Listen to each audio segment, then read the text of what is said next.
For nearly 2 years, Israel's war against Hezbollah has been driven by one assumption: that Washington would continue backing Jerusalem's campaign against the Iran-backed group.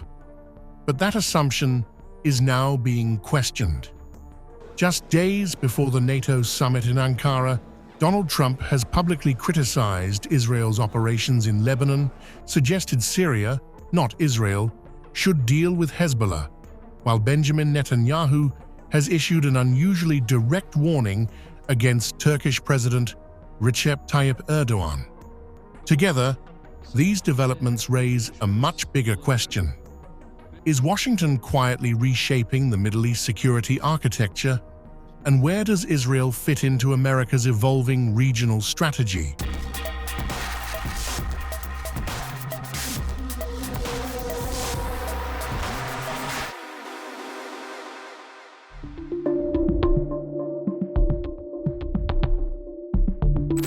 A genocide took place in Gaza.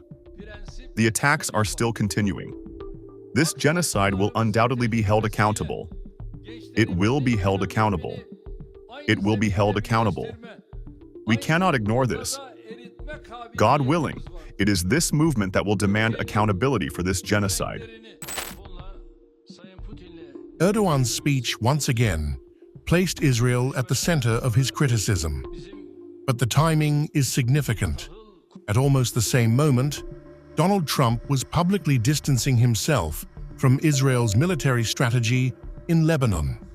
Speaking on the sidelines of the G7 summit, Trump said too many civilians were being killed and questioned whether Israel's campaign against Hezbollah was achieving its objectives. Then came an extraordinary suggestion that Syria, not Israel, should take on Hezbollah. I'll tell you what, Israel's fighting Hezbollah too long and too many people are being killed. And you don't have to knock down an apartment house every time you're looking for somebody, because there are a lot of people in those apartment houses, and they're not all Hezbollah, that I can tell you. And I suggested to Israel to let Syria take care of Hezbollah. Because to be honest with you, I think they do a better job of doing it. Trump's remarks have sent shockwaves across the region. Syria's President Ahmad al-Sharaa insists Damascus has no intention of fighting Hezbollah and says the proposal was misunderstood. Yet Washington has not walked back the idea. Instead, the Trump administration appears increasingly willing to engage Syria's new leadership. That matters because today's Syria is backed by Turkey, Israel's most outspoken regional critic. For Jerusalem, this is no longer just about Hezbollah. It is about the emergence of a new regional equation in which Turkey, Syria, and the United States are becoming increasingly intertwined. Israel responded swiftly. During a cabinet meeting, Prime Minister Benjamin Netanyahu warned that Erdoğan's rhetoric was no longer being dismissed as political posturing.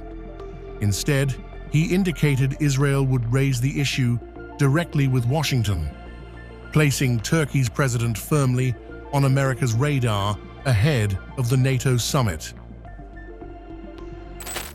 Hardly a day goes by without Erdogan calling for the destruction of the State of Israel.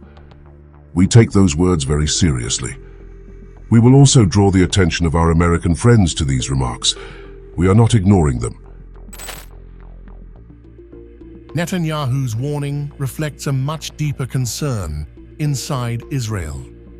Since the fall of Bashar al-Assad, Turkey has emerged as one of the most influential players in Syria.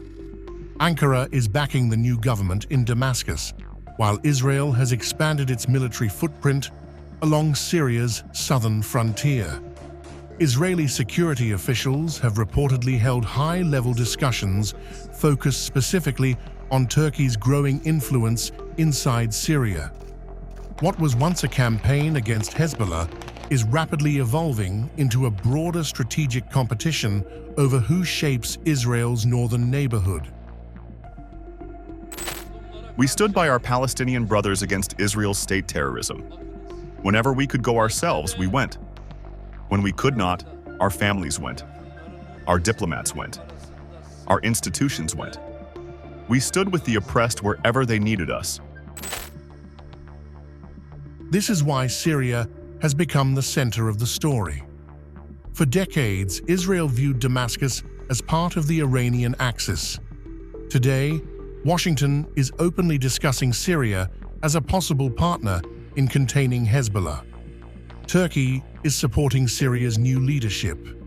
Israel deeply distrusts it, and the United States is engaging with both. That represents one of the most significant strategic shifts in the Middle East since Assad's fall. And it is unfolding just as NATO leaders prepare to gather in Ankara. There is a growing fear of a confrontation between Israel and Turkey.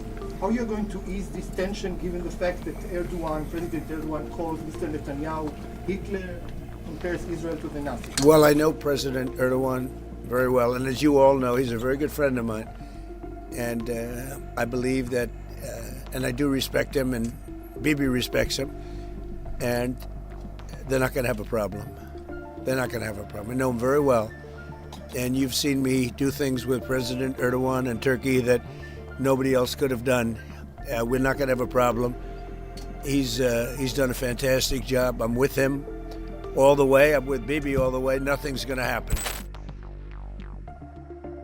Whether these are isolated developments or the beginning of a broader geopolitical reset will become clearer in the days ahead.